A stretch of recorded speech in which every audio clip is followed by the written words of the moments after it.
ठिकाणी महाराष्ट्रामध्ये एक ऐतिहासिक दिवस आहे। शेकडो मराठ्यांचा या ठिकाणी या आंदोलनामध्ये खरं तर बळी गेला होता।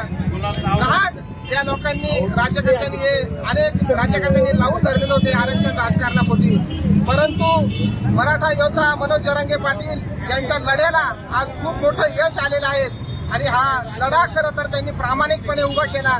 यामध्ये अनेक अण्णासाहेब पाटील असतील, अण्णासाहेब जावळे पाटील असतील, असे अनेक योद्धे आहेत त्यांनी हा लढा उभा केला होता आणि या लढ्याला आज खऱ्या अर्थाने यश येताना दिसतंय।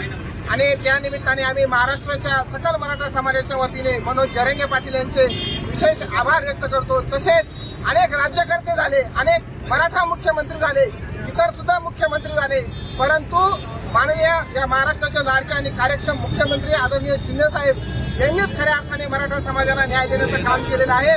त्यामुळे आम्ही सकल मराठा येवला तालुक्याच्या वतीने मुख्यमंत्र्यांचे सुद्धा या ठिकाणी आभार व्यक्त करतो, कारण समाजाला न्याय देताना सगळ्या समाजाला सोबत ठेवावं लागतं। मुख्यमंत्र्यांनी ज्यावेळेस त्यांचा दसरा मेळावा झाला होता तिथे शपथ घेतली होती, छत्रपती शिवाजी महाराजांच्या चरणी शपथ घेतली होती आणि ती शपथ कुठंतरी खऱ्या अर्थाने खरी करून दाखवण्याचं काम माननीय मुख्यमंत्र्यांनी केलं आहे। मुख्यमंत्र्यांचे सुद्धा येवला तालुका सकल मराठा समाजाच्या वतीने आम्ही विशेष आभार करतो।